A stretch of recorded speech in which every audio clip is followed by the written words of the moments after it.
serahkan sepenuhnya kepada saudari moderator selaku pemandu workshop pada kegiatan ini. Kepada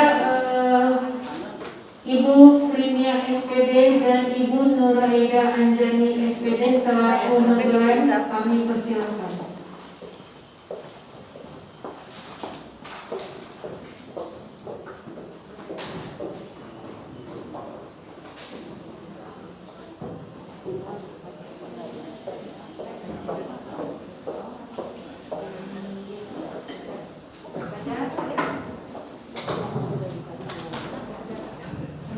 Ya, lagi ngambil komputer dulu. Mohon. Bismillahirrahmanirrahim. Assalamualaikum warahmatullahi wabarakatuh. Yang terhormat Bapak Kepala Sekolah, Bapak Ibu Sudawidu MAG, yang saya hormati Ibu Santi Kurniadewi SPD MPD, lalu tim manajemen, panitia dan rekan guru sekalian yang saya hormati.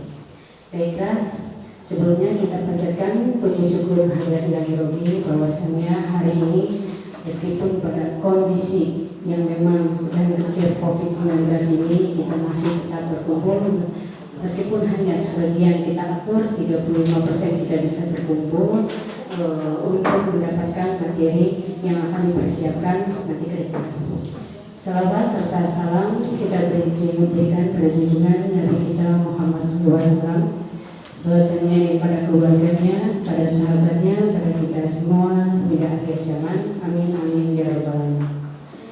Pertama-tama saya ucapkan selamat datang pada Ibu. Saya ucapkan kami dari SMA Negeri 6 mengucapkan terima kasih kehadiran Ibu yang berkenan untuk memberikan materi AKM dan AM. Meskipun pada kondisi sekarang ini tetap kita tidak mengurangi semangat kita untuk meningkatkan mutu dan kualitas kita sebagai pendidik dan tenaga pendidikan. Baiklah,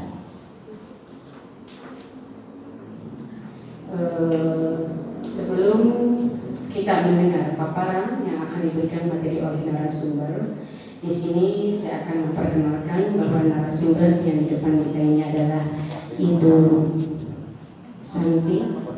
Santi Kurniadewi SPD MPD, dan kita akan melihat kurikulum dari Ibu.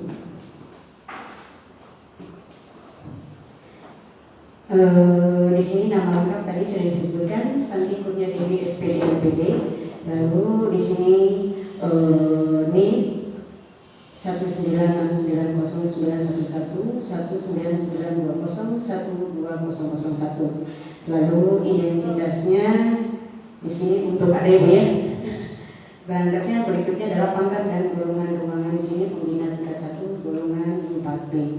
Tanggal lahir 11 September 1969, jadi 50 tahun. Tempat lahir di Bandung, jadi asli tulen orang Bandung. Lalu jenis kelamin perempuan agama Islam. Lalu di sini ibu berstatus menikah. Itu saja Bu, mungkin. Ya, terlalu panjang, tidak terlalu. Ya, baik. Setelah itu nanti rekan-rekan sudah siap ya untuk menerima materi yang akan diberikan seputar AM. AM tadi sudah disebutkan oleh MC. Marilah kita simak dan kita berusaha untuk memahami yang akan nanti kita akan gunakan pada saat kegiatan pembelajaran. Kepada Ibu Santi saya persilakan. Terima kasih. Bismillahirrahmanirrahim. Assalamualaikum warahmatullahi wabarakatuh. Pertama-tama saya ucapkan terima kasih kepada Ihin selaku Kepala SMA Negeri 6 Bandung yang sudah mengundang saya untuk bisa bersilaturahmi dengan Bapak dan Ibu di SMA Negeri 6 Bandung. Terima kasih Pak Ihin atas undangannya. Alhamdulillah kita bisa bersilaturahmi. Juga kepada moderator dan nonton, terima kasih untuk kesempatannya. Bapak dan Ibu, pertama-tama kita panjatkan puji dan syukur kehadirat Allah Subhanahu wa Ta'ala karena atas berkat rahmat karunia limpahan rezekinya kita masih diberikan nikmat sehat karena kita masih bisa berkomunikasi, bersilaturahmi di tempat ini. Mudah-mudahan kita terus diberikan hikmah sehat, karena dengan kesehatan kita bisa melakukan seluruh aktivitas yang ingin kita lakukan. Salam dan salam satu curah kepada Nabi besar kita, Nabi besar kita, junjungan kita, Nabi Muhammad SAW, kepada keluarganya, kepada sahabatnya, dan insya Allah kepada kita sebagai pengikutnya sampai akhir zaman. Bapak dan Ibu, mohon maaf, mohon izin saya berada di hadapan Bapak dan Ibu. Kita akan mencoba sharing bagaimana kita memahami tentang asesmen nasional dan juga AKM yang nantinya akan mulai dilaksanakan di tahun ini. Bapak dan Ibu, mohon izin saya berdiri, walaupun duduk sama berdiri sama aja. Ya, betul. Mungkin ini kali pertama saya ada di SMA 6. Ya, sepertinya saya baru berada di tengah-tengah teman-teman guru dan tenaga kependidikan yang ada di SMA 6 Bandung. Walaupun mungkin silaturahmi pernah juga, hanya untuk kegiatan IHT kayaknya baru kali pertama di sini. Bapak dan Ibu, saya ingin tahu dulu sejauh mana Bapak dan Ibu memahami atau mengetahui tentang asesmen nasional. Ada yang tahu? Halo? Hai. Ada yang tahu nggak Bapak? Ya. Oh ya saya. Ya sedikit tahu. Oh sedikit. Waktu terang terang. Ya AKM itu asesmen nasional itu bukan pengganti UN Ya. gitu ya. Jadi sifatnya ya evaluasi penilaian kepada para siswa secara nasional, tapi bukan UN gitu. Karena nanti pengukurannya dan soalnya juga yang nanti bentuknya AKM itu gitu ya, itu berbeda gitu. Itu yang saya tahu. Ya, jadi kenapa kami penasaran ingin Ibu menjelaskan lebih dalam nanti, apalagi saya itu ingin tahu supaya ya kita siapkan Maret akan segera AKM di kelas 11. Ya itu saja yang mungkin sedikit saya tahu. Terima kasih. Terima kasih. Luar biasa tepuk tangan Mbak. Kalau aku yang nggak tahu bahaya ya Mbak. Luar biasa. Kalau daripada mau menyampaikan lagi, tadi menurutnya bukan pengganti UN. Halo, silakan. Sebentar ngomongnya ya biar saya juga kenal. Walaupun itu kan ternyata tapi saya tahu sebenarnya cantik-cantik dan ganteng-ganteng. Ya, Bu Devi gimana? Itunya mic-nya dihidupkan, masih pingsan. Saya Devi Ibu. AM itu adalah asesmen nasional, adalah penilaian mutu untuk satuan pendidikan, madrasah, sekolah, setiap jenjang dalam pendidikan. Seperti itu, untuk meningkatkan peserta didik dalam kemampuan literasi serta numerasi. Oke, luar biasa. Tepuk tangan dong. Tambahan untuk mengetahui sejauh mana peserta didik kita memahami tentang literasi dan numerasi. Masih ada? Silakan Kak. Enggak. Mic-nya boleh dipegang. Nama saya Dasep Mulyana, Bu. Ya, Pak saya Mata Pak. pelajaran seni budaya. Sensor. Saya memandang mungkin dari sudut artistik kebersamaan gitu, Bu, bahwa asesmen nasional itu adalah pemerataan mutu pendidikan di berbagai aspek pendidikan, dari TK, SD, SMP, SMA sampai perguruan tinggi, sehingga tidak ada lagi nanti sekolah yang akan berdasarkan kriteria ini bermutu, ini tidak. Makanya dengan ada asesmen nasional itu adanya kebersamaan, semua bermutu, gitu. Semua aspek pendidikan juga bermutu, baik dari segi mata pelajaran ataupun kualitas sumber daya yang ada di dalamnya. Itu barangkali. Terima kasih. Oke, tentang luar biasa. Berarti ada pemerataan mutu ya, tidak ada pengkotak-kotakan. Mana sekolah klaster atas favorit, ya. Semua juga favorit ini. Buktinya semua ingin masuk negeri. Oke, luar biasa. Masih ada? Karena kalau semua sudah tahu, saya nggak perlu ada di sini. Pak ingin maksudnya gitu. Berarti kan saya nggak perlu menjelaskan lanjut. Sudah teman-teman sudah luar biasa kan? Kuncinya itu. Kita akan sharing di sini. Oke, dari 3 yang disampaikan Bapak dan Ibu, semuanya benar, tidak ada yang salah. Kuncinya, asesmen nasional itu bukan pengganti UN satu. Asesmen asesmen nasional berbeda dengan UN. Asesmen nasional adalah bagian daripada pemerintah melakukan evaluasi. Ujian nasional pun sebetulnya adalah untuk mengevaluasi, tetapi dalam perjalanannya ada kekeliruan dalam menentukannya. Seperti itu. Nah, sekarang bagaimana? Kok diganti? Bukan diganti, Bapak Ibu. Yang jelas tahun ini tidak ada evaluasi berupa ujian nasional, tapi pemerintah menggantinya dengan asesmen nasional. Dan asesmen nasional ini ada 3 kegiatan. Yang pertama adalah AKM, yang kedua adalah survei karakter, dan ketiga adalah survei lingkungan belajar. Akan ada 3 yang dilihat. Selama ini mungkin ujian nasional merupakan bagian dari evaluasi pemerintah yang dilakukan oleh pemerintah, karena soal yang dibuat adalah oleh pemerintah, gitu kan? Sehingga ini bagian bagaimana pemerintah ingin tahu sejauh mana satuan pendidikan melaksanakan kegiatan pembelajaran untuk bisa mencapai SKL, maka pemerintah melakukan evaluasi lewat UN. Tetapi di dalam kegiatan UN itu tidak bisa melihat 2 sisi aspek yang lain, yaitu berkaitan dengan karakter atau sikap, dan juga bagaimana skill dilakukan di satuan pendidikan, bagaimana psikomotor, bagaimana keterampilan dilakukan proses pembelajarannya di satuan pendidikan. Nah, ini tidak terlihat di asesmen yang dilakukan lewat UN. UN hanya terlihat bagaimana dia melakukan penilaian untuk knowledge-nya saja, pengetahuannya saja, teman-teman. Oleh sebab itu terjadi perubahan penyempurnaan bagaimana pemerintah melakukan asesmennya, melakukan penilaiannya menggunakan asesmen nasional, di mana asesmen nasional diharapkan melihat 3 aspek utama: sikap, pengetahuan, dan keterampilan. Oleh sebab itu latar belakangnya sebetulnya adalah penilaian PISA, Bapak Ibu. Ya, latar belakang kenapa asesmen nasional keluar.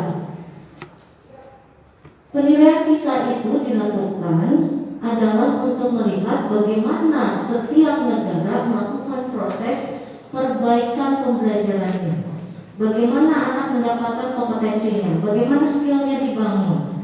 Seperti itu, Bapak Ibu. Dan Indonesia itu luar biasa, selalu konsisten, bagus, konsisten, selalu konsisten karena menduduki peringkat selalu di posisi itu, yaitu ya, konsisten betul. Jadi selalu konsisten, peringkatnya di bawah, terendah. Sulit belajar karena apa? Kenapa seperti ini? Pemerintah melakukan analisis, ternyata Bapak dan Ibu, dari analisis itu anak-anak kita itu dari sisi membaca, matematika dan sainsnya itu tidak terlatih. Oleh sebab itu pada saat sekarang asesmennya menggunakan asesmen AKM, yaitu menggunakan literasi baca dan juga numerasi berdua. Kalau PISA ada 3, ya, ada literasi baca, numerasi, dan sains. Nah, kalau AKM sekarang itu hanya 2, baru literasi baca dan numerasi, begitu makanya. Ya, baru sampai di situ. Oleh sebab itu ini dasarnya. Kenapa asesmen nasional digulirkan? Karena memang kita tidak pernah bergerak mendekati baik gitu. Walaupun kita konsisten dari sisi konsisten untuk jempol, luar biasa ya, konsisten. Kalau kita kasih nilai ke anak konsisten 70 itu bagus. Tapi logika berpikir kita jalan nggak boleh. Apa benar dalam satu kelas anak itu relatif sama?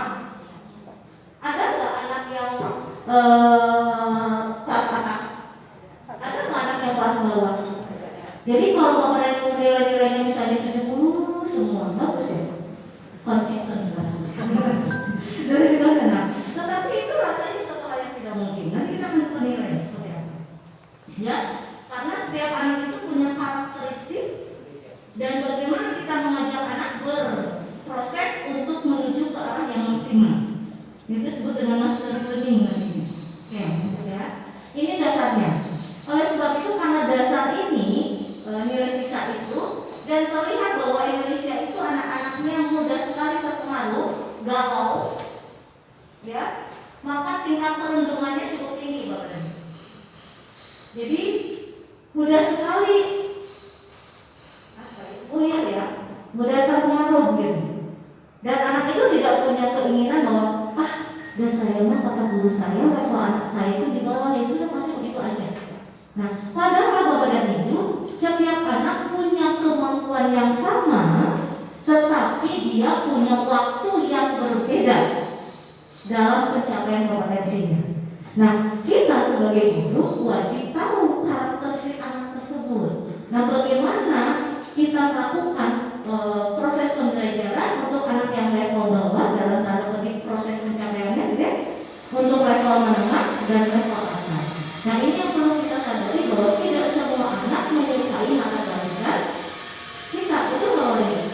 Apakah semua anak menyukai kita? Kok Ibu pesimis? Apakah semua anak menyukai kita? Bagus ya, kita ini garis kemenangan. Kalau menyukai kita mungkin ya, tapi kalau menyukai mata pelajaran kita belum tentu, gitu ya. Kalau menyukai kita bisa jadi, sih betul baik, tapi kenapa saya nggak suka dengan mata pelajaran itu? Nah, anak yang tidak suka mata pelajaran kita berarti anak itu sebetulnya berada di level tengah, atas atau bawah? Bawah. Nah, apa sudah kita lakukan terhadap anak yang level bawah itu? Sudah sejauh mana kita melakukannya? Sudahkah diajak lewat dia faktualnya, konseptualnya, proseduralnya, metakognitifnya? Nah, itu yang harus dilatih dan ini jarang dilatih di satuan pendidikan, termasuk di sekolah saya Bapak dan Ibu. Ini sedang kami polakan bagaimana cara melatih pola pikir anak. Nah, pokok kebijakannya maka ujian sekolah berstandar nasional sekarang sudah tidak ada kan? Nanti tidak ada USBN karena pemerintah tidak akan memberikan kisi-kisi oleh pemerintah pusat, tetapi kisi-kisi dibuat oleh satuan pendidikan. Maka kelulusan berdasarkan ujian sekolah itu menjadi hak kewenangan satuan pendidikan. Tinggal apakah Bapak dan Ibu dalam membelajarkan dan melakukan penilaian sudah sesuai dengan tuntutan sehingga pada saat uji secara eksternal baik melalui asesmen nasional maupun uji-uji yang lain kita sudah bisa mempertanggungjawabkannya. Hanya itu sebetulnya. Karena kalau kebalikan kesatuan pendidikan seenaknya tidak berdasarkan standar, maka tetap saja Bapak dan Ibu arahnya tidak lagi mencapai kompetensi yang maksimal. Oke? Ujian nasional tahun ini tidak ada. Kita belum tahu ya Bapak dan Ibu, karena bukan berarti dihilangkan, dihapus, tetapi tahun ini tidak ada. Tetapi untuk melakukan penilaian oleh nasional menggunakan asesmen nasional. Kemudian RPP Bapak dan Ibu. Apakah Bapak dan Ibu semua membuat RPP? Apakah membuat sendiri? Betul? Alhamdulillah. Kalau membuat sendiri saya bertanya, ngajar apa Bu? PPKN berapa kompetensi dasar yang diajarkan berapa? Kelas 10 ada berapa jumlah kompetensi dasar? 7. 8, 9, 10. Oke, lalu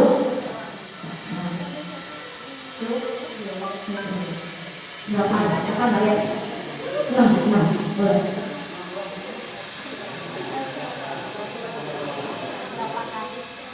Ya, semuanya berapa? 6. Ngajar apa Bu? Tadi ada berapa kompetensi dasar?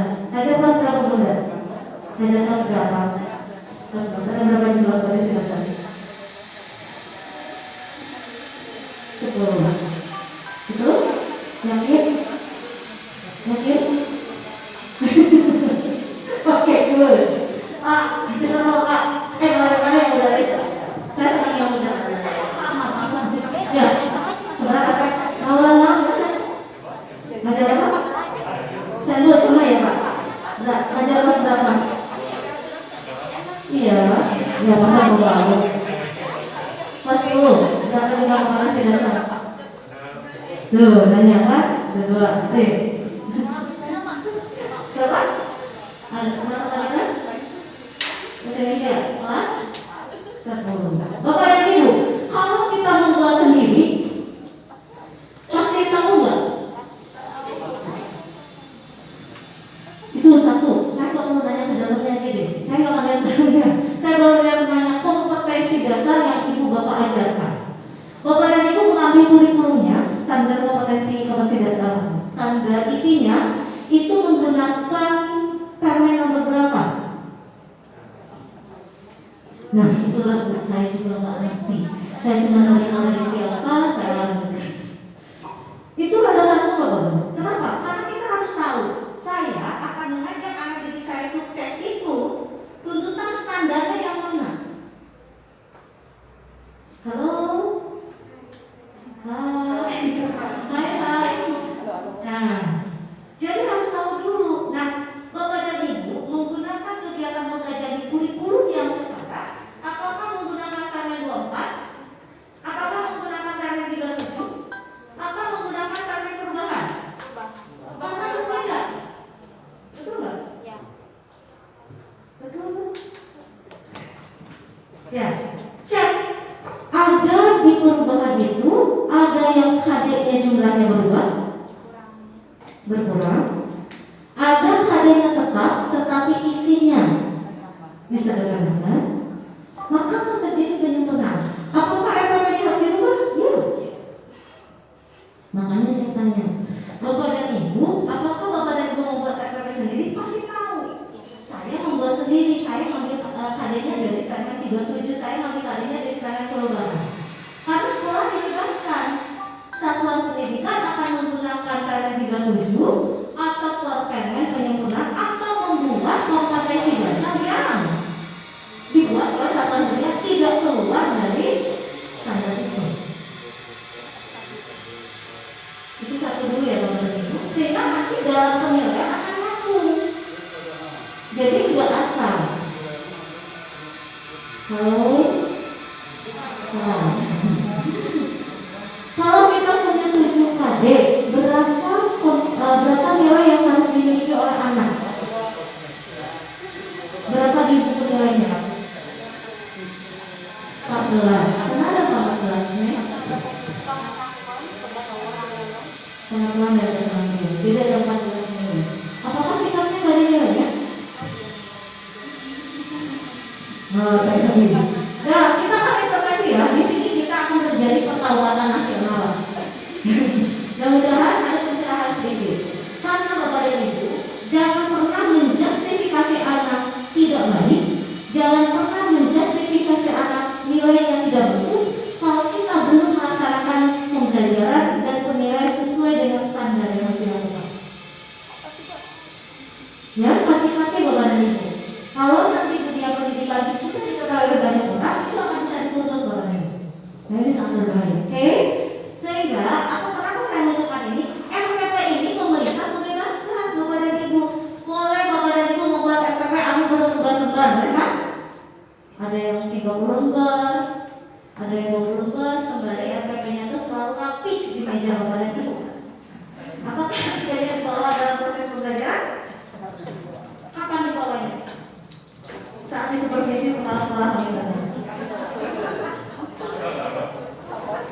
Boleh lah, di sini kan santai aja.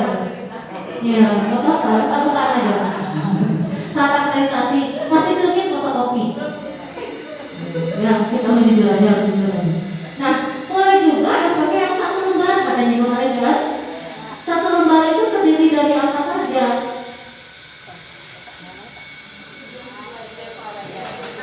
KD, tujuan, langkah kegiatan, penilaian. Minimal ada 3 komponen. Ada tujuan pembelajaran, ada kegiatan pembelajaran, dan ada penilaian minimal. Ya. Dan Bapak dan Ibu sebetulnya dengan 3 langkah ini memang betul sudah membuat RPP. Kalau Bapak dan Ibu sudah paham dengan yang berlembar-lembar itu, ya kan? Tujuan pembelajaran akan turun dari kompetensi dasar yang ada, betul nggak? Ya. Bagaimana kita bisa menentukan tujuan pembelajaran?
mau eksplorasi.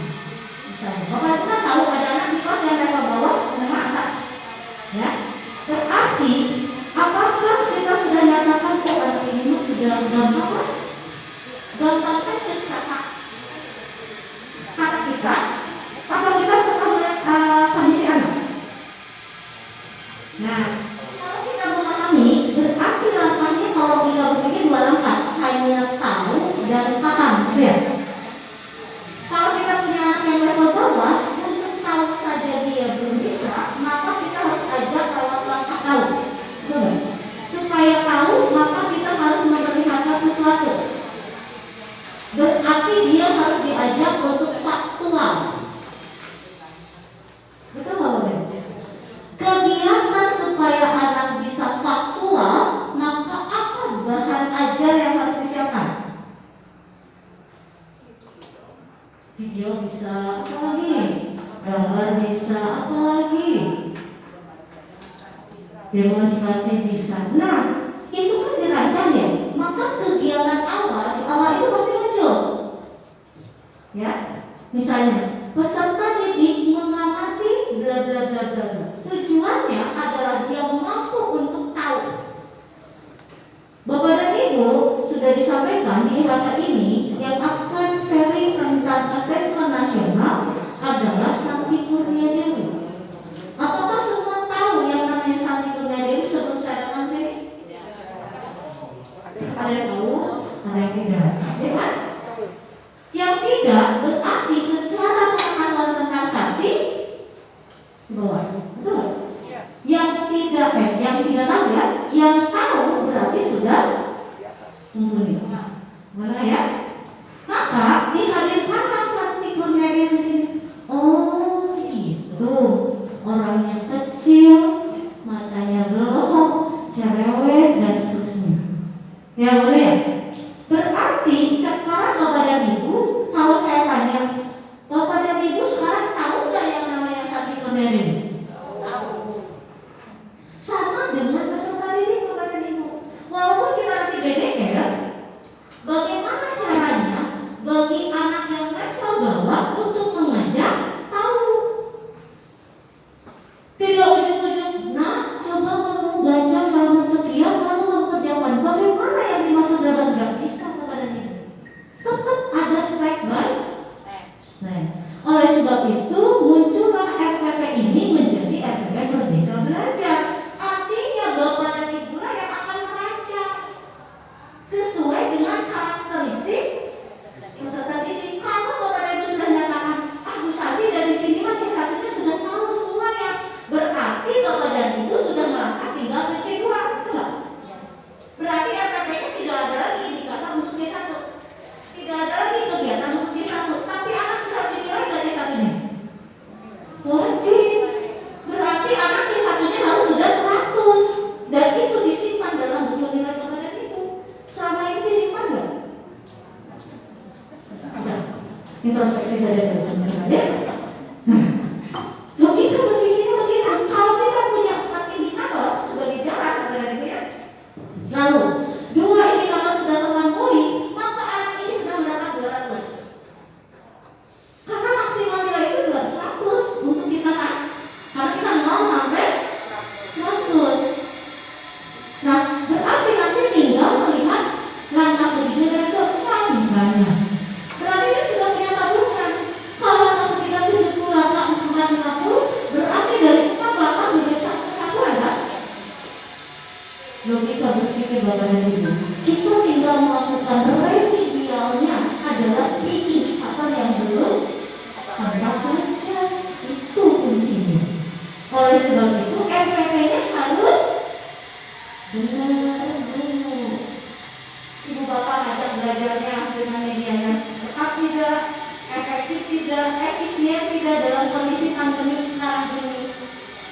Ya, maka inilah yang disebut dengan Merdeka Belajar, termasuk PPDB. Sebenarnya kalau PPDB kan sudah lama ya kita zonasi dan seterusnya. Ya, karena oleh sebab itu karena kita bentuknya dominan zonasi, maka tidak ada lagi yang disebut dengan klasteran tadi. Oke, ya. Oleh sebab itu apa yang disebut asesmen nasional? Satu, ini adalah pemetaan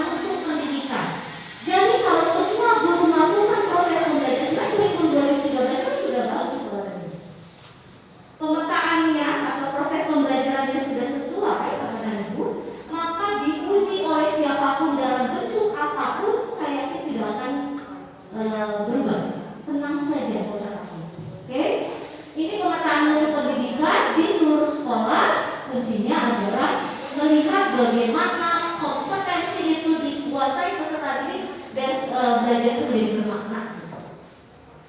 Diuji oleh siapapun, apakah dia belajar matematika fungsinya buat apa ya? Dia belajar seni budaya itu untuk apa ya? Dan saya mah tidak suka seni, misalnya ya. Tapi kenapa saya harus belajar seni budaya? Supaya nanti dia tahu makna belajar seni budaya itu untuk apa. Karena setelah kehidupan pasti berseni. Pakai masker aja ngomongin teknik kan tidak nyanyi. Bagaimana? Masker itu tujuannya menutupi hidung dan gua badan ibu. Kalau masker nanti ya berfungsi nggak? Oleh sebab itu, marilah kita sama-sama menggunakan masker yang benar. Ya, kenapa barang itu sekarang luar biasa, penyebarannya cukup banyak sekali, cukup sulit untuk kita lihat di mana sih si virus itu berada, siapa sih yang menyebarkan. Bapak itu salah satu yang saya pernah positif COVID kemarin, tapi saya OTG. Terus saya sampaikan Bapak ini, karena apa saya juga tidak tahu, karena saya merasa sehat saja sampai akhir saya menjalani isolasi mandiri, saya merasa sehat tidak ada gejala apapun. Tapi saya dinyatakan secara CT-nya adalah saya negatif positif. Walau-walau saya pada setiap kegiatan berkali-kali saya selalu menggunakan masker, saya tidak pernah lepas masker, saya berusaha untuk menjaga jarak. Tapi ya itu tadi kita nggak tahu datangnya dari mana. Oleh sebab itu mohon Bapak Ibu juga berhati-hati. Kita menggunakan masker yang benar. Kalau memang yang bagus sih kalau maskernya adalah bukan masker cuci ya, masker medis ya Bapak Ibu. Karena itu sangat membantu kita sebenarnya. Ya, karena yang bukan medis itu biasanya bisa jadi menempel di bahan tersebut dan terpakai lagi, terhirup lagi oleh kita dan sangat berbahaya. Oke, lanjut lagi Bapak Ibu, kuncinya di situ ya, di surat tergambarkan. Nah, asesmen nasional ini Bapak dan Ibu, tadi sudah dikatakan bukan pengganti UN.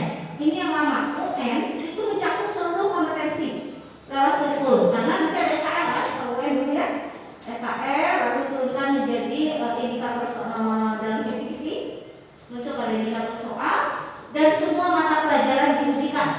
Betul? Ya. Dan semua anak dilakukan tesnya. Betul Bapak Ibu? Dan hasil ujian nasionalnya bisa menyebabkan anak menjadi tidak nyaman apabila nilainya berada di bawah standar. Sehingga seperti melakukan uji terhadap personal.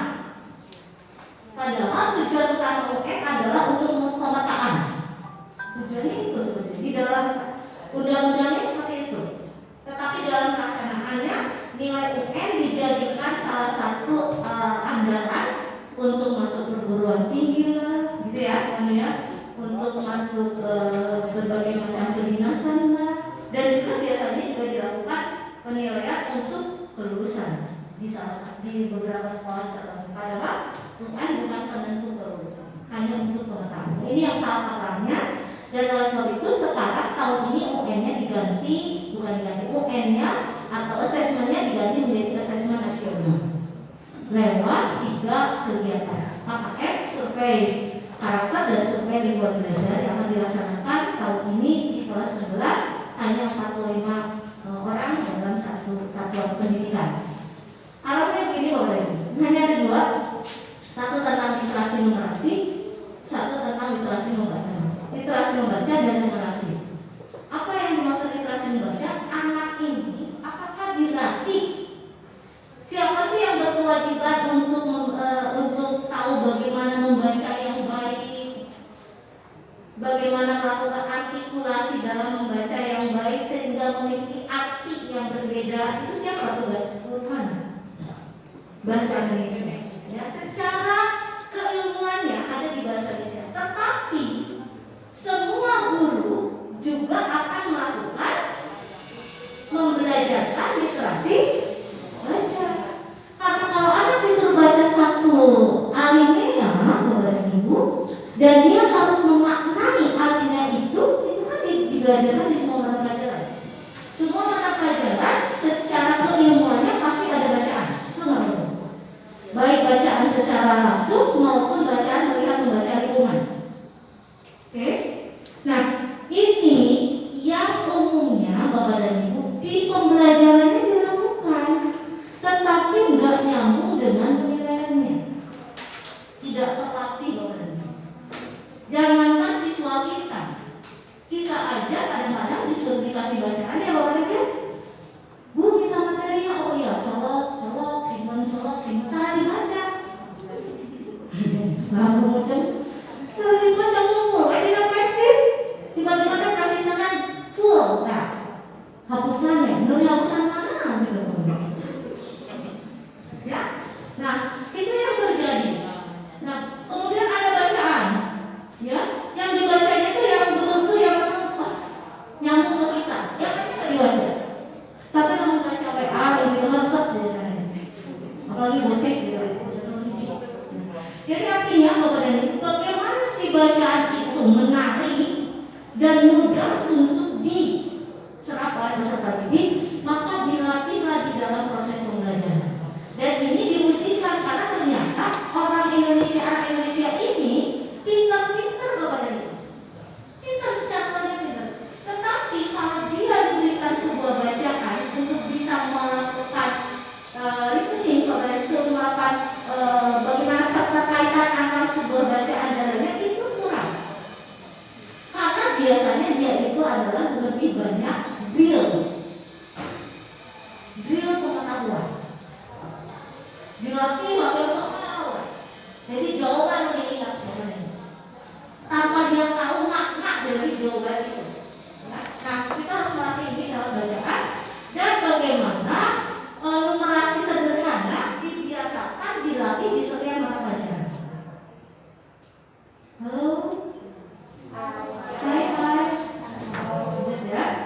Nah ini secara umum AKM-nya.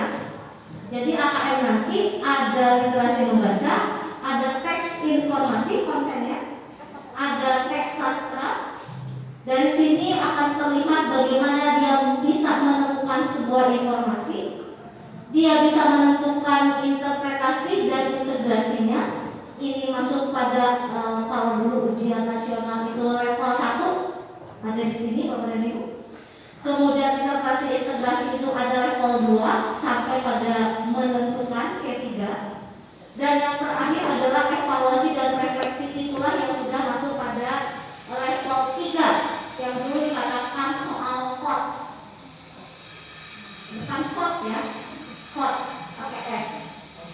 Kalau quote itu panas. Kalau panas itu kan rendah. Soal itu kalau udah kasih soal yang esek, kita artinya quote, ada quotes. Yang rendah, ini rendah. Ya. Nah itu beda dengan quotes ya.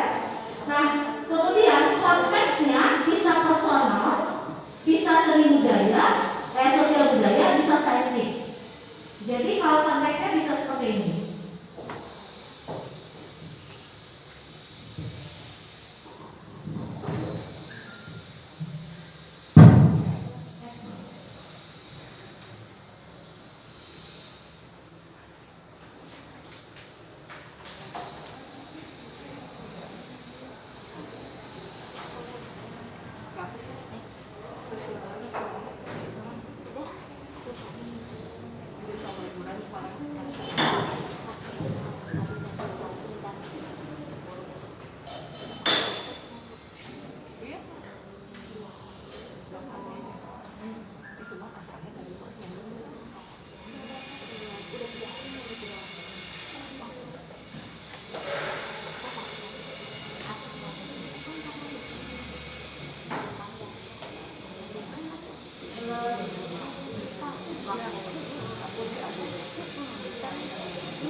Ini ya kemarin itu bahwa kita ini berbicara literasi di sini.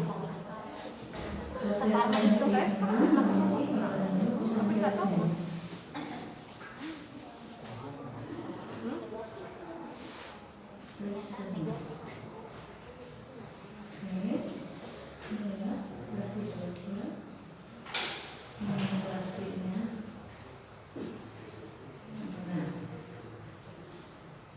ini kata kunci yang kita miliki sekarang kan.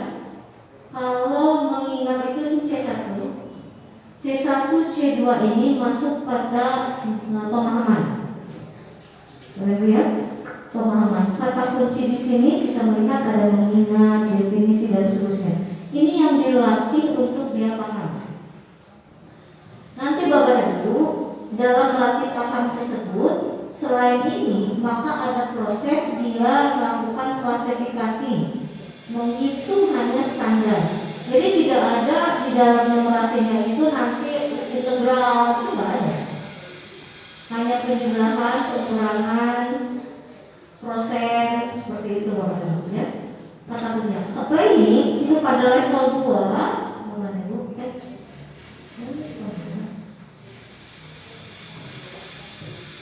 Applying-nya. Nah.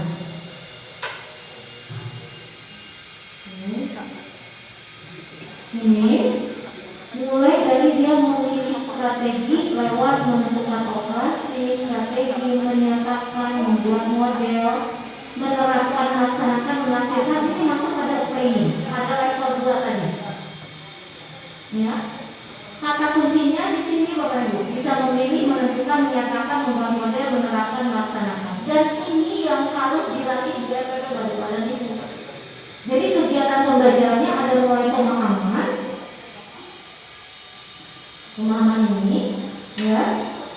Kenapa saya harus mengajak dulu pembelajaran? Karena penilaian itu harus sejalan dengan pembelajarannya.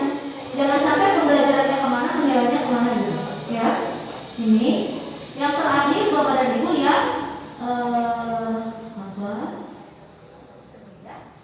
penalaran yang biasa disebut dengan COTS itu. Jadi mulai menganalisis, memadukan, mengevaluasi, menyimpulkan, membuat justifikasi, ini bagian dari penalaran. Ini harus dilatih, anak-anak kita itu jarang dilatih untuk berargumen, jarang dilatih untuk mengemukakan pendapatnya. Banyaknya diberikan intervensi, ya. Jawabannya seperti ini, anak nggak dilatih. Bagaimana kalau jawabannya seperti ini, alasannya apa ya? Itu jarang banget. Karena biasanya soalnya itu berupa ikan ganjar biasa dan uraian saja. Jarang kita membuat menjodohkan dan seterusnya. Nah ini contoh saya perhatikan, nanti Bapak Ibu juga materi ini kita berikan. Kuncinya, Bapak Ibu paham dulu bahwa yang namanya asesmen nasional itu tidak keluar dari apa yang Bapak Ibu lakukan di dalam kelas. Kalau benar pembelajaran penilaian. Oke, ini selanjutnya saya akan memperlihatkan sedikit saja contoh. Contoh ya, ini contohnya. Bapak Ibu sudah pernah melihat hal ini? Bisa ya? Jadi ini sebuah bacaan, di mana bacaan ini ada ditambahkan data berupa data tabel ya, dan diagram batang.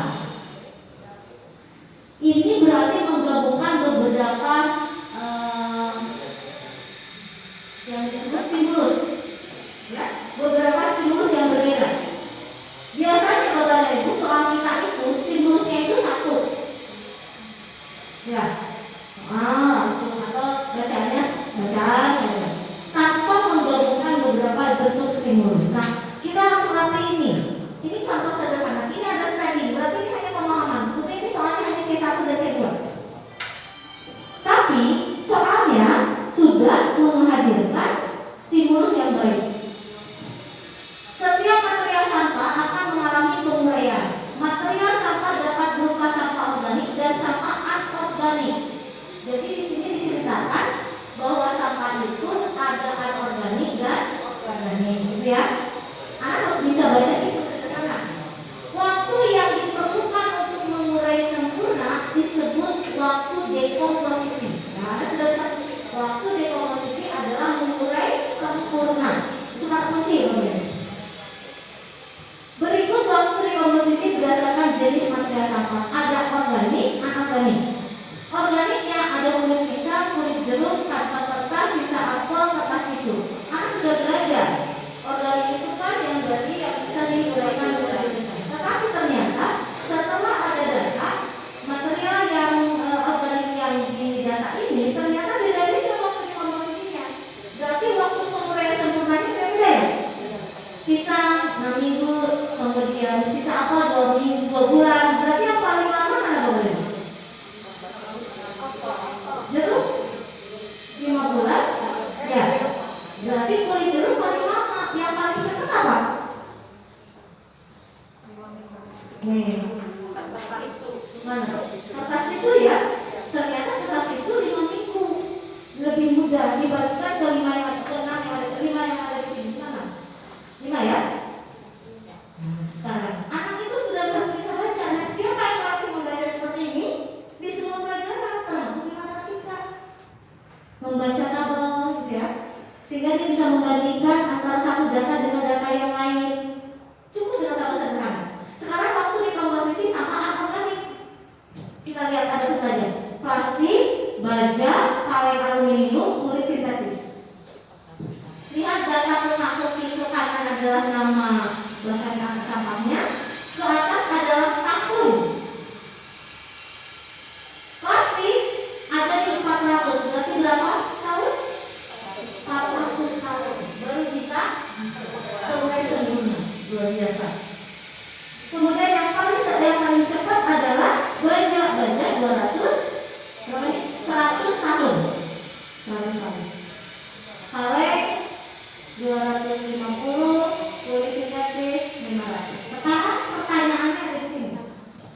Sampah anorganik berarti sampah anorganik lebih lama terurai dibandingkan dengan sampah organik. Betul nggak, Bun? Betul. Betul ya? Jadi yang namanya stimulus ini merangsang untuk menuju pada sebuah jawaban. Oke. Waktu dekomposisi popok sekali pakai ada nggak di sini, Bun? Tidak ada ya? Ini datanya nih. Waktu dekomposisi popok sekali pakai lebih lama dari plastik. Plastik ada nggak? Ada di mana? Ada ya? Plastik ada. Lebih lama dari plastik, namun kurang dari kulit sintetis. Kulit tadi ada nggak? Nah, sekarang sudah jelas datanya ada. Pertanyaannya, berapa waktu dekomposisi yang mungkin dari popok sekali pakai? Berarti apakah harus melihat data ini atau data ini? Jangan lagi ya. Yang dilihat apa? Cukup 2 data, plastik dan plastik berapa? 400, kulit sintetis 500. Berarti si popok itu berada di antara itu. Di matematika berarti nanti judulnya gimana, Bu? Kalau membuat rumus matematika sederhana. X lebih dari 400 kurang dari 500. Mana yang lebih dari kurang dari? 475. Apakah perlu menghitung? Tidak. Ini soal hot sebetulnya, tetapi hot untuk pemahaman. Jadi anak tak perlu lagi membuka buku, sudah memahamkan bahwa ada sampah anorganik dan sampah organik. Sampah organik sudah terlihat, proses dekomposisinya jauh lebih lama daripada. Apakah kita dalam membuat soal sudah mengarah seperti ini? Halo? Aku mau belum apa-apa. Kita mau belajar. Ya. Nah, diharapkan bahwa dari itu terbiasa ada soal-soal yang sudah kita lalui. Bukan hanya pertanyaan umumnya gini. Berdasarkan tabel di atas, mana yang lebih cepat dekomposisi? Masih pertanyaan tadi itu. Jawaban lebih cepat adalah kertas tisu. Itu betul-betul yang namanya soal mudah.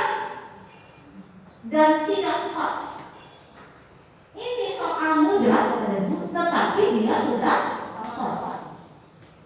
Karena dia harus bisa melakukan analisis terhadap stimulus yang ada di situ. Dia mengerti, berarti dia akan nanti berpikir, oh kalau gitu ya, si sampah ini tuh lama terjadi di komposisinya gitu. Ini baru soal pertama. Soal kedua, masih data yang itu, tapi ditambahkan data baru. Seorang siswa membaca tabel dan diagram di samping dia, menyatakan selisih waktu dekomposisi diagram A, selisihnya ini 5 dan 8, selisihnya berapa? 3. Antara A dan B selisihnya sama, ini 5, ini 2, selisihnya? Betul kan? Oke. Pernyataan tersebut dikoreksi oleh gurunya. Manakah koreksi yang benar dari guru tersebut? Kenapa guru tersebut memberikan koreksi? Menurut aku itu benar, karena selisihnya adalah 3. Sekarang gurunya berkoreksi. Nah, coba kamu perhatikan apa yang benar, yang mana yang benar. Perhatikan jenis material. Apakah jenis material ini yang akan menentukan perbedaan?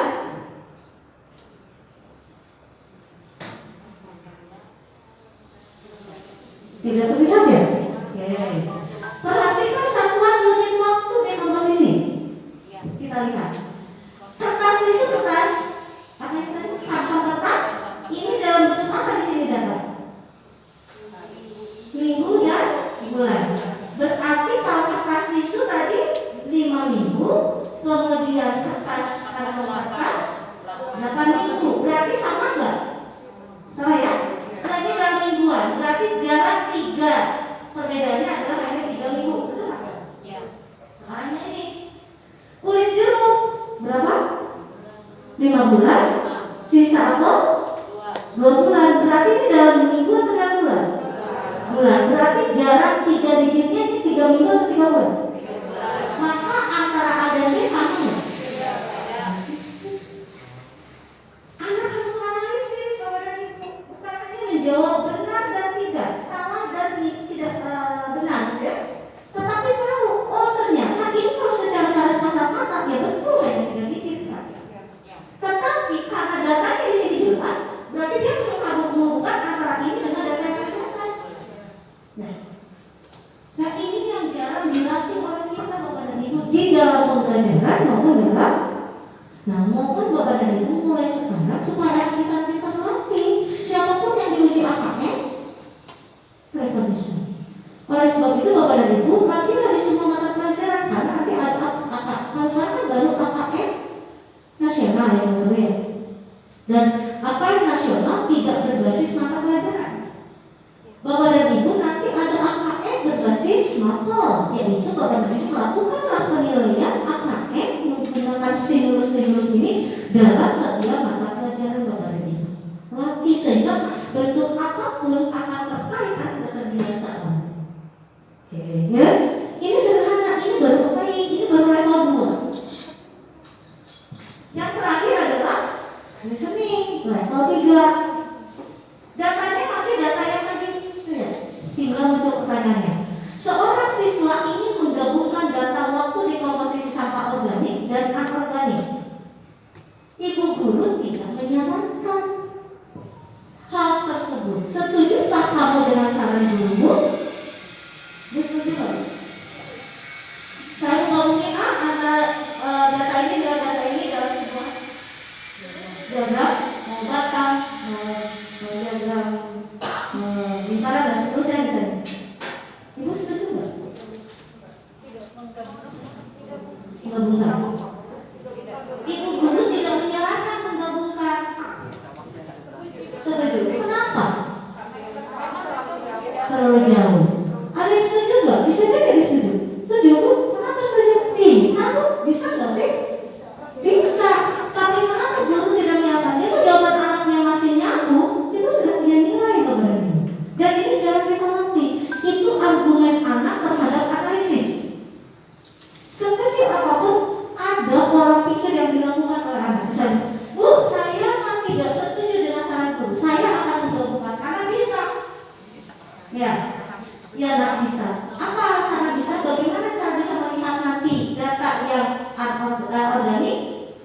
dalam grafik tersebut. Yang paling berupa titik. Karena saya nggak tahu itu benar. Oh berarti anak tahu pasti akan kecil. Ya, kalau saya setuju. Kenapa? Karena begitu nanti melihat 25 minggu, sementara yang ini 400 tahun, kalau kita menggunakan grafik barat, akan 5 minggu disimpan di mana? Ya, ya kan? Ya itu muncul di dalam alasan apa? Nanti jawabannya apa? Alasan ini dan bapak dan ibu sudah bisa melihat sejauh mana anak pemahaman terhadap sebuah kompetensi. Berarti bagian dari kita ini. Karena dia sudah menganalisis, dia sudah menginterpretasi, sudah berargumen, sudah bisa menentukan mana yang tepat dan mana yang tidak tepat, sudah mengevaluasi. Halo. Hai. Sampai di sini Bapak dan Ibu sudah bisa dipahami? Artinya nggak usah takut yang namanya asesmen nasional. Yang terpenting Bapak dan Ibu bagaimana kita menarik kompetensi dasar, lalu Bapak dan Ibu merancang pembelajarannya, dihadirkan juga bahan ajar yang relevan, efektif, efisien, khususnya kondisi pandemi sekarang ini. Kemudian bagaimana melakukan penilaiannya, sehingga nggak usah takut. Bu, akhirnya mah bingung ngambil budak teh. Dikasih ulangan, kan bisa wae udah bisa buka buku udah tinggal tinggal di bumi.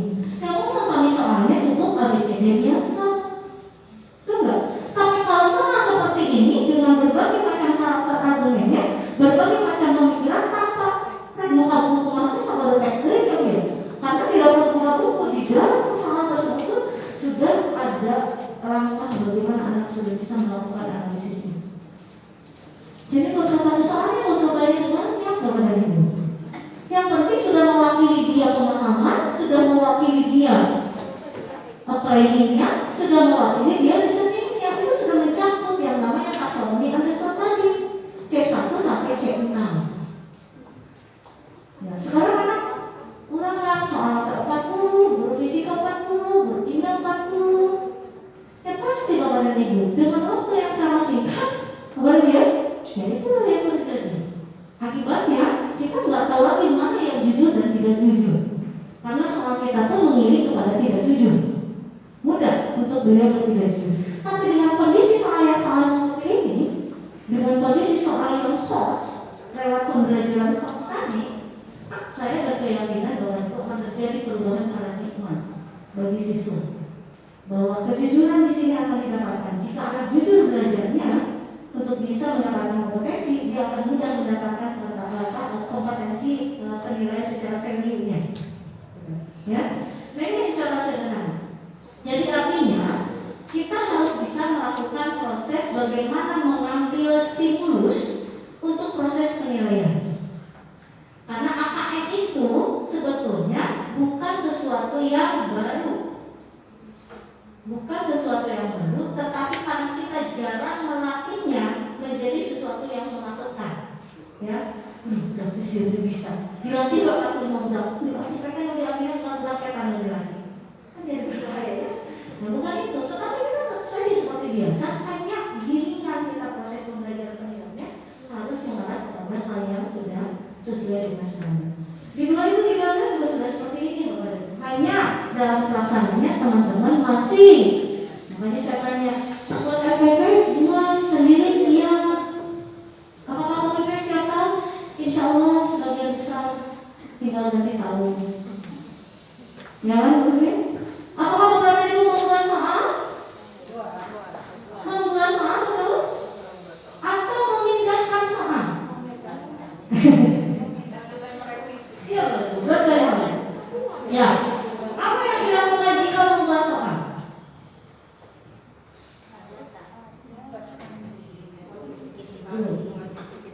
Sekarang saya tanya kurikulum, siapa yang menyerahkan kisi-kisi dulu baru soal?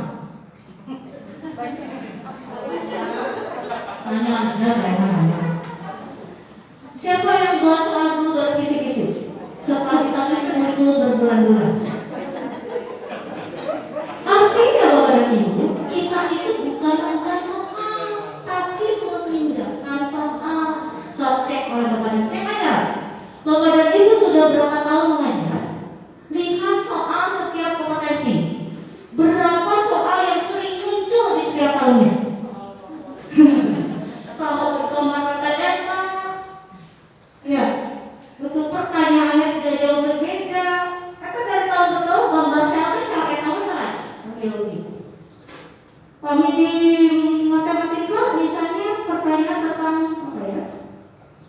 Persentase ekal. Padahal sebetulnya bisa dilatih dengan gambar faktual dan kontekstual. Bagaimana kekinian dengan stimulus yang baru.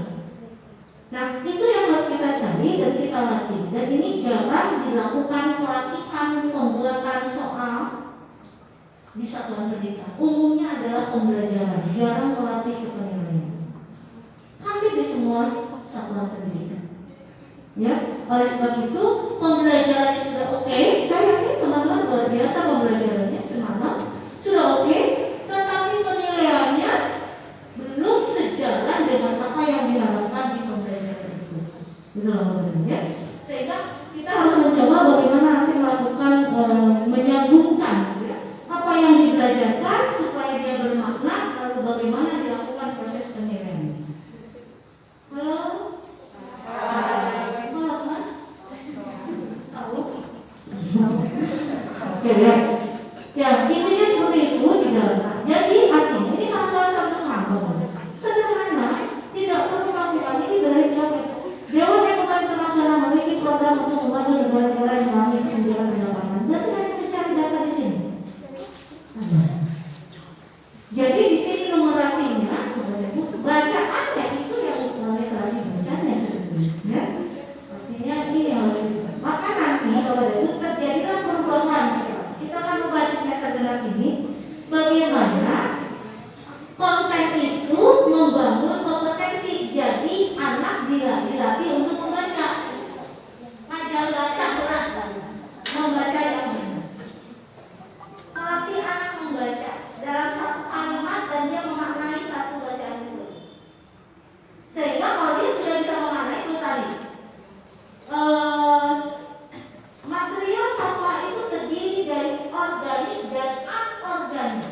Itu sudah satu kalimat yang bermakna bahwa sampah itu ada dua bagian, ada yang organik dan anorganik. Dia akan cari tahu apa yang dimaksud organik, apa yang dimaksud anorganik. Contoh ya, di sosiologi misalnya, bagaimana fungsi sosial kemasyarakatan itu? Mana yang disebut individual, mana yang kelompok? Kan beda. Seperti itu contohnya.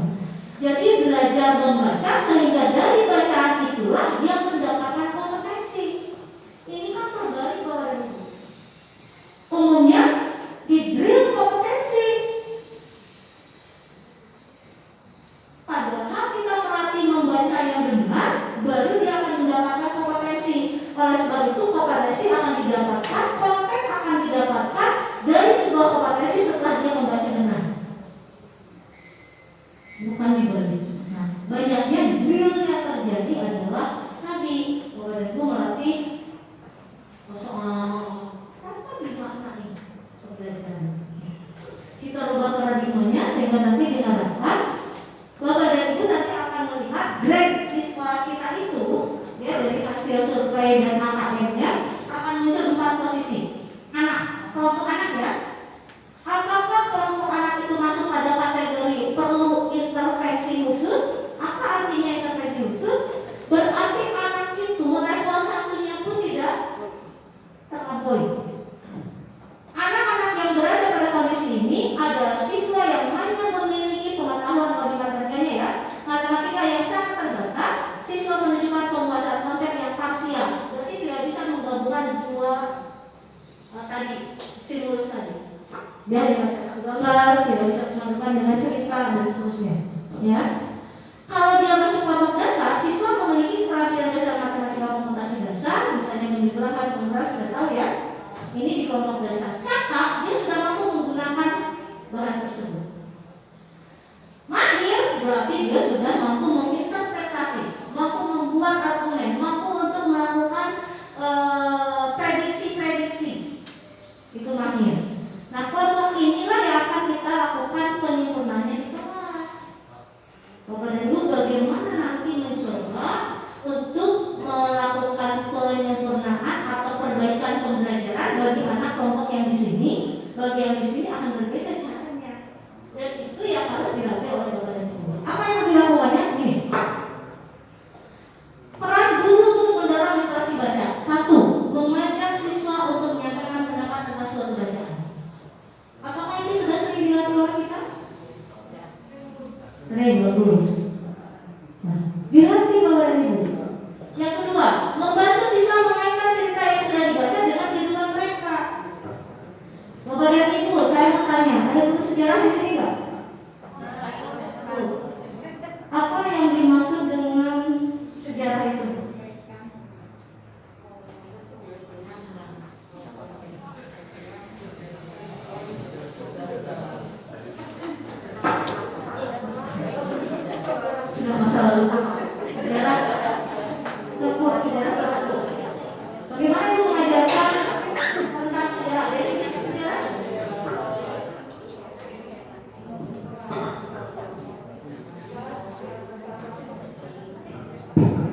Biasanya sih kalau pertemuan awal ya ini sih ya kita perkenalkan konsep pengertian sejarah.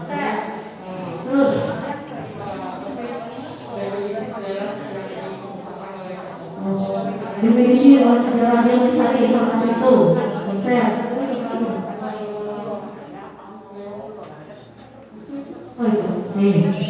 Saya mau tanya dulu, definisi sejarah itu apa sih? Sabu, definisi sejarah apa sih sebenarnya? Masa lalu mengenai masalah pengertian sejarah di sini yaitu merupakan ilmu pengetahuan yang mempelajari tentang berbagai kehidupan manusia, terutama kehidupan pada masa yang lampau. Di mana di sini perlu ditekankan yang namanya masa lampau dalam sejarah itu bukan berarti kita belajar yang berabad-abad yang lalu. Yang barusan aja seperti yang saya sekarang merasakan, saya belajar dari Bu Santi mengenai masalah bukan belajar ya. Barusan saya memperhatikan mengenai masalah AKM itu apa. Ini sudah merupakan sejarah. Dan di mana setiap orang ini bisa menjadi pelaku sejarah di situ. Jadi dalam hal ini yang dikatakan sejarah ini adalah merupakan menceritakan tentang kehidupan manusia. Tepuk tangan dong. Sekarang saya mau tanya, siapa yang belum tanya? Bu, ibu saya mau tanya bu, boleh kan? Boleh saya?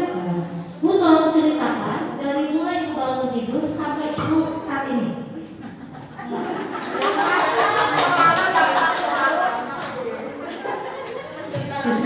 Siapa? Enggak. Bangun tidur yang mana dulu? Bangun tidur saya gelas air, Lagi, salat, salat. Salat jangan lupa berpakaian. Oh, kami sebenarnya cuma berpakaian. Iya, berpakaian setelah mandi, lalu sholat, merapikan, menyiapkan makanan untuk di rumah, sarapan, ya. Lalu saya karena sekarang sudah mau WFH di Timur. Oh, kimo dulu, masih. Terus? Sudah rapi ya, Beb? Nah, baru berangkat. Sip, sampai sekarang ini ya. Oke, teman-teman yang luar biasa. Saya mau tanya ke Bapak ini. Pak, coba ceritakan. Mulai dari Bapak bangun tidur sampai Bapak datang ke sekolah.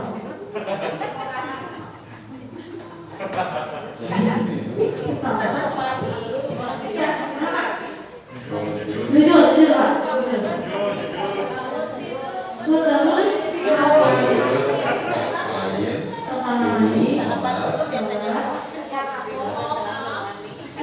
kali anak kakak saya jujur, pahit, sholat ya saya bakal itu kan Pak Bu ya lanjut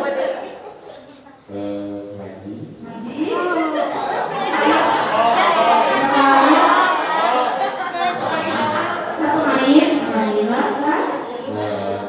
terus main sama anak, baru mandi, makan, nggak masak dulu kan? Nah, sip, terus? pergi ke sekolah. Nah, oh iya, sip. Ya, pas ya Bapak? Pak Gali. Oke, tepuk tangan buat kalian. Kalau saya minta semua menceritakan, mungkin tidak ada yang sama persis. Sekarang, apa yang Bapak dan Ibu ceritakan tadi, apakah itu sudah terjadi? Kalau sudah terjadi, apakah itu bagian dari masa lalu Bapak dan Ibu? Berarti Bapak Ibu punya sejarah hari ini? Berarti apa yang bisa Bapak Ibu sampaikan? Definisi sejarah.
kehidupan sehari-hari.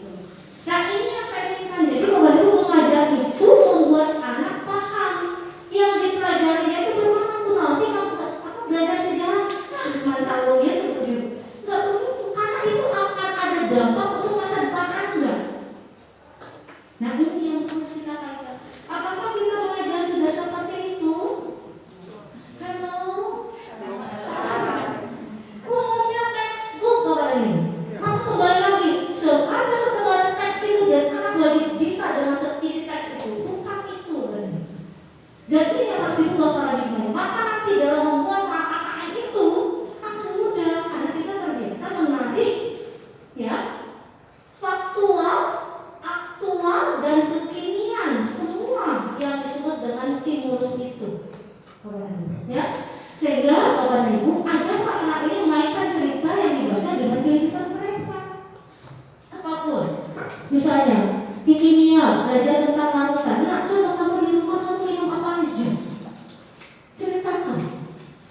Kan itu sebuah larutan ya Bapak. Nah itu bisa begitu. Jadi semua apapun juga kita kaitkan terhadap kehidupan mereka sehingga dia tahu oh belajar A, belajar B, belajar C itu ternyata itu untuk kehidupan.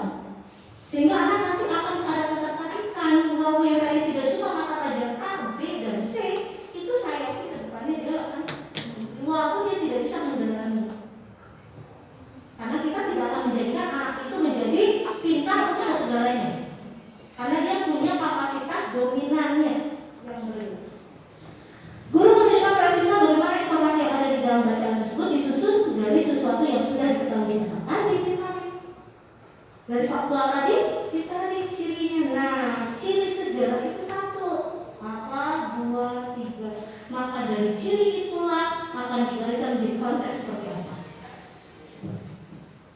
Guru memberikan pertanyaan yang mendorong siswa untuk terlibat secara aktif. Nanti Bapak dan Ibu saya masih banyak teman-teman di sini luar biasa bagus-bagus.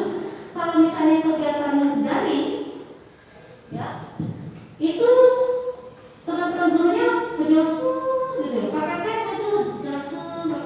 Anak ini kami ngalihkan, mending coba lihat di zoomnya. So, berapa persen anak itu yang memperhatikan? Bapak Ibu mau coba apa yang baru perhatikan? Tapi bagaimana misalnya satu dalam satu slide itu ada sebuah kata atau sebuah kalimat yang dibaca kemudian ditarik. Itulah yang diinginkan di dalam Zoom kita yang sekarang. Artinya dalam daring kita Bapak dan Ibu. Karena kita punya keterbatasan, kami bakar 45 menit itu. Lalu gratis tak kita pakai. Ya, selebihnya kita bantu dengan Google Classroom, dengan WA, dan itu komunikasi diakhiri dengan Zoom kembali untuk menguatkan. Nah, kenapa? Karena kita keterbatasan dari tatap muka langsung. Nah, diharapkan bagaimana nanti mengaitkan pertanyaan-pertanyaan mendorong, aktifkan anak untuk bisa membaca dan seterusnya. Ini adalah bagaimana Ibu melatih mendorong untuk literasi membaca. Berikutnya adalah bagaimana Bapak dan Ibu melatih untuk numerasi. Sini, memberikan contoh kepada murid bagaimana beberapa masalah yang tampak sulit dapat diselesaikan dengan lebih mudah dan memahami forumnya. Kan ada mengklasifikasikan, ya, mengelompokkan dengan sederhana berapa kaitan prosentasenya, berapa jumlah itu adalah numerasi sederhana di setiap mata pelajaran itu pasti ada. Oke, mencari masalah dari kehidupan sehari-hari. Tadi saya sampaikan kepada tarik, mengajar cara menggunakan logika matematika, tarik logikanya. Misalnya Bapak Ibu tanyakan, nah di rumah kamu berapa alat elektronik yang kamu miliki? Sok tuliskan. Berapa jumlah kursi yang ada di rumahmu? Tuliskan. Berapa jumlah meja yang ada di rumahmu? Tuliskan. Lalu buat coba grafik batangnya. Sederhana Bapak? Ada di kehidupannya dia loh. Dia sudah bisa mengelompokkan mana barang elektronik, mana yang bukan, mana jumlahnya, mana yang banyak, mana yang sedikit. Bahwa makna belajar matematika sederhana tadi ada dalam kehidupan. Halo? ya. Mengajak siswa memberikan suatu situasi dari kehidupan sehari yang melibatkan apa tadi sudah batas seperti itu ya. Mengajak siswa mencari masalah yang membuktikan bahwa topik-topik yang berbeda terkoneksi sebagai suatu dengan solusi inovasi yang jelas.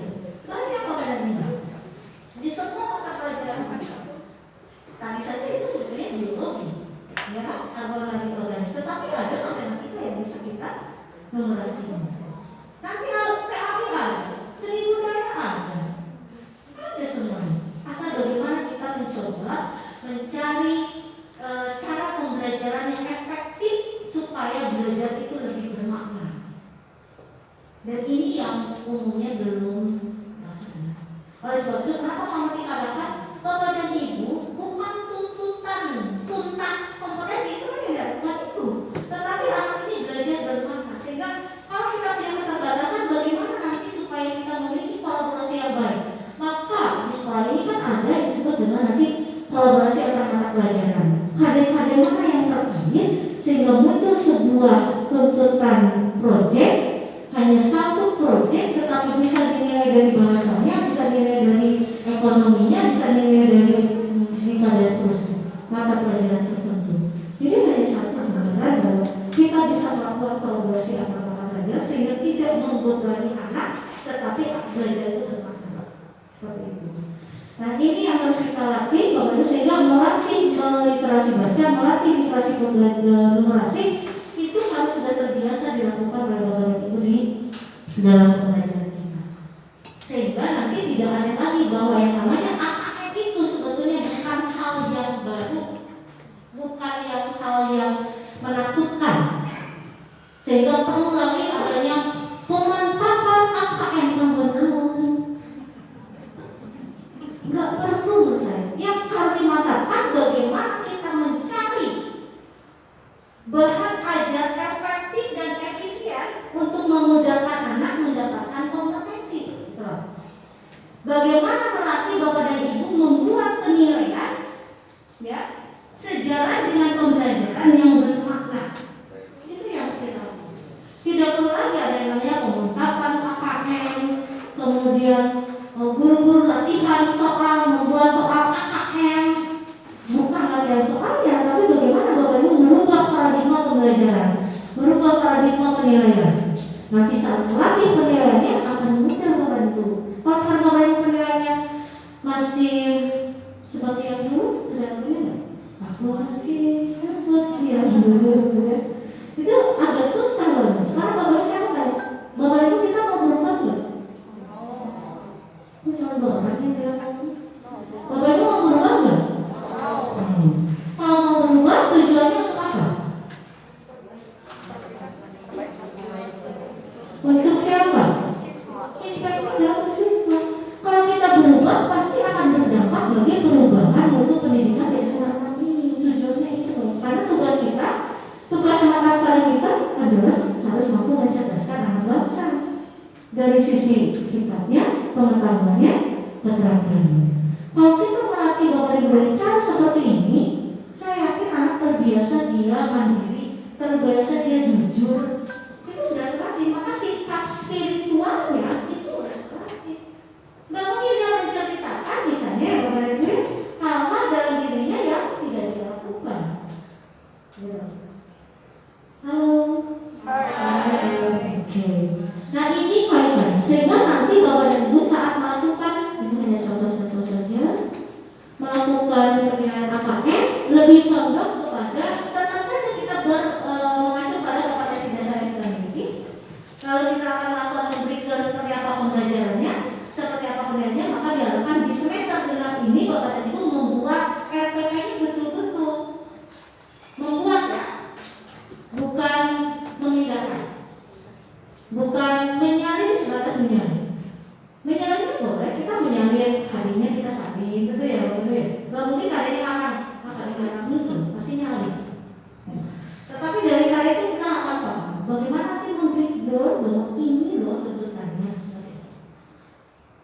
Nanti akan kita pelajari di sesi kedua, mungkin bagaimana cara membreakdown sebuah kompetensi dasar sampai Bapak itu bisa mengembangkan sebuah pembelajaran. Kemudian yang ini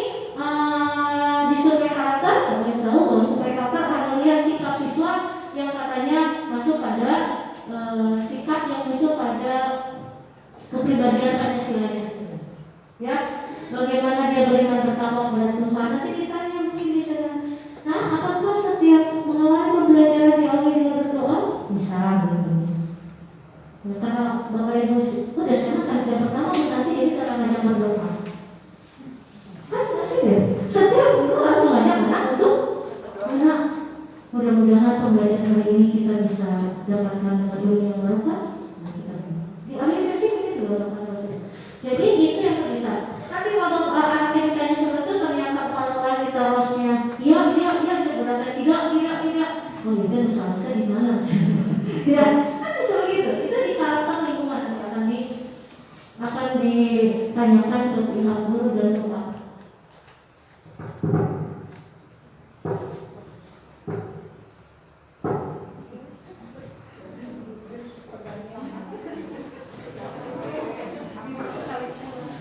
Yes. Ya. Kemudian kemandirian. Apakah kehadiran kita? Oh ya, mandiri terus karena tugasnya selalu tugas. Udah kayak gitu. Tiap guru masih tugas. Bapak dan Ibu ingat, saya mau tanya pada Bapak dan Ibu. Apa yang dimaksud dengan ketugasan? Atau tugas itu apa? Kapan Ibu Bapak memberikan tugas? Setelah selesai pembelajaran. Pernah nggak Bapak dan Ibu memberikan tugas sebelum pembelajaran? Sebetulnya apa sih makna penugasan?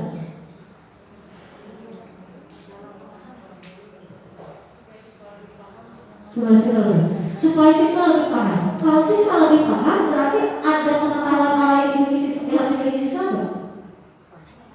Nah, berarti Bapak dan Ibu yang namanya penugasan itu diberikan adalah untuk memberikan penguatan. Penugasan itu ada penugasan dulu penugasan terstruktur dan kegiatan mandiri tidak terstruktur. Ada syaratnya. Apa syaratnya Bapak Ibu? Penugasan itu waktunya 0 sampai 60% dari tatap muka. 0 sampai 60% sudah Bapak tulis. 0 sampai 60%. Apa artinya? Halo? Masa 0 sampai 60%. Bolehkah kita tidak memberikan tugas? Itu yang di persentase yang mana? 0. Bolehkah kita memberikan tugas? Boleh. Dari mulai 1 sampai 60% ya? Maksimal 60% dari tatap muka. Apa artinya? Artinya, Ibu Bapak punya tatap muka hari ini misalnya 2 kali 45 menit. Berapa tuh? 90 menit. Berarti Bapak dan Ibu boleh memberikan penugasan kepada siswa yang tujuannya untuk penguatan adalah maksimal 60% dari 90 menit. Berapa tuh? 54. Apa artinya 54? Good. 54 menit itu waktu anak mampu mengerjakan sama. Sekarang cek dulu oleh Bapak dan Ibu. Bapak Ibu kasih salah ke anak. Bisa nggak dalam waktu 54 menit terjawab?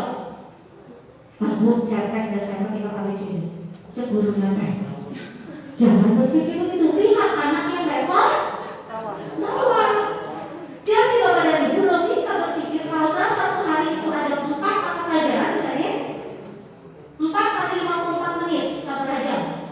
Berarti 216 menit. Berapa jam? 4 jam ya? Logikanya anak selesai misalnya jam 3. Jam berapa sekarang selesai? Jam 12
kita bisa terima Bapak dan Ibu. Tidak semua anak bisa diberikan tugas yang sama. Ya, kita bisa tahu anak ini bisa lebih dari satu, anak ini cukup satu penugasan, anak ini pun tidak perlu penugasan karena dia sudah oke kasih pelayanan, gitu ya.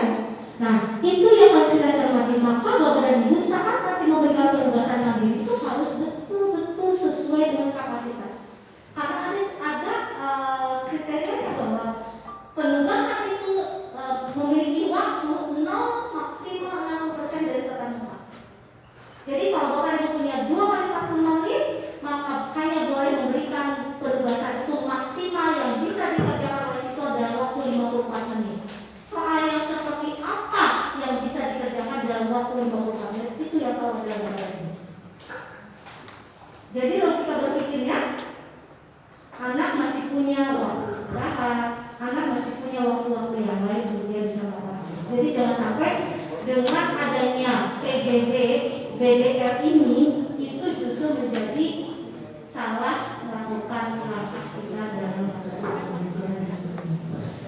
Itu Bapak Ibu sebenarnya untuk yang negatif ini juga akan ditanyakan di dalam assessment lewat survei karakter Bapak Ibu. Ada pertanyaan-pertanyaan. Jangan sampai ya Bu kata dilakukan tapi sebenarnya nggak pernah ada Bapak yang benar. Itu harus dilakukan lewat apa? Nah ini bagian dari kegiatan gotong royong di sekolah kita. Bagaimana empati pada temannya dan seterusnya.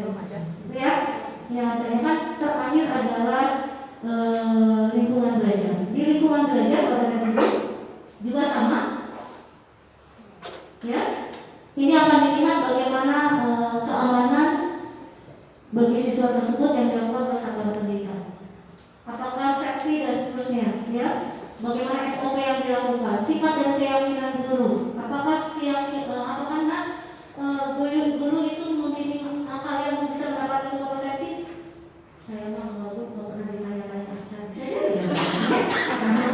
Harus hati-hati karena kita nggak tahu jawaban anak apa. Ya, buru-buru saya ditanya-tanya itu, begini langsung begini. Bisa, abi mas sampai kalah kayak begini lakukan. Misalnya si Dewi kan si Dewi.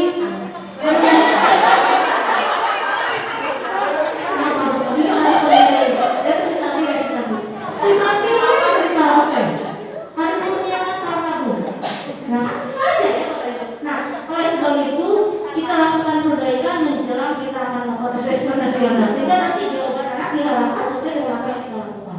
Karena yang namanya budaya itu yang sudah dilakukan keterbiasaan. Jadi bukan hanya sesaat ya. Dan ini akan ditanyakan adalah terkait dengan budaya-budaya yang dilakukan di satuan pendidikan. Jangan sampai oleh kepala sekolah jawabannya iya, gurunya iya, ciburannya tidak. Nah itu akan jadi tanda tanya. Oh ini ada yang miss ternyata. Ya, ada yang miss ini menjadi catatan untuk potret rapot sekolah kita dari asesmen nasional. Mungkin itu Bapak Ibu nanti akan ada yang bertanya, maka silakan. Saya mohon maaf apabila ada hal yang kurang. Rasanya ini yang bisa kita sampaikan terkait dengan asesmen nasional. Nanti itu penilaian kita bisa berikut. Terima kasih. Assalamualaikum warahmatullahi wabarakatuh.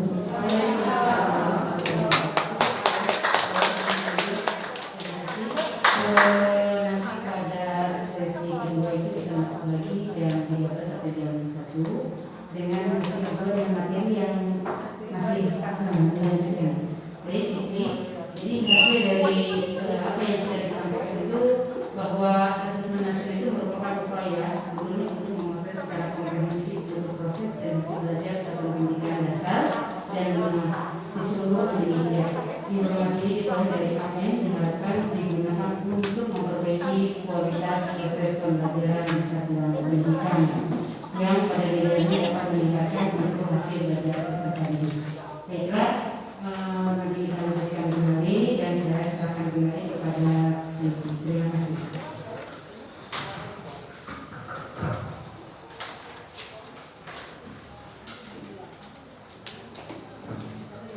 Terima kasih Ibu Santi untuk sesi pertamanya. Nanti kita lanjutkan lagi sesi kedua setelah isoman. Baiklah Bapak dan Ibu semuanya, kita istirahat dulu untuk isoma. Bapak Ibu dipersilakan meninggalkan ruangan ini sambil mengambil konsumsi. Bisa saat kita meninggalkan ruangan ini nanti ruangan ini akan kembali disemprot dengan desinfektan. Dan kita kembali ke ruangan ini pas jam 13. Maka Bapak Ibu dipersilakan. Ya, jadi makanan yang tadi, snack yang sudah kita dibagikan tadi harap dibawa supaya tidak terkena disinfektan.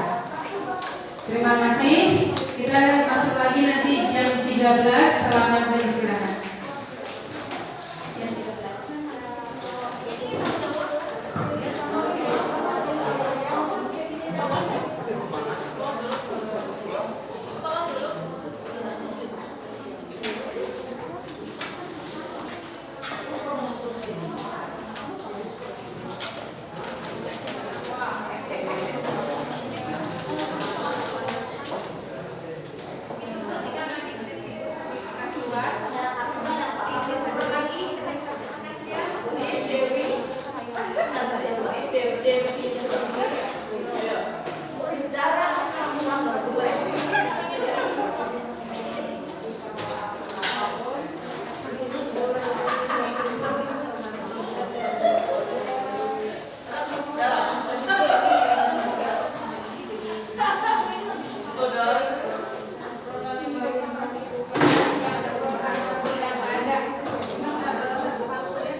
Wicik,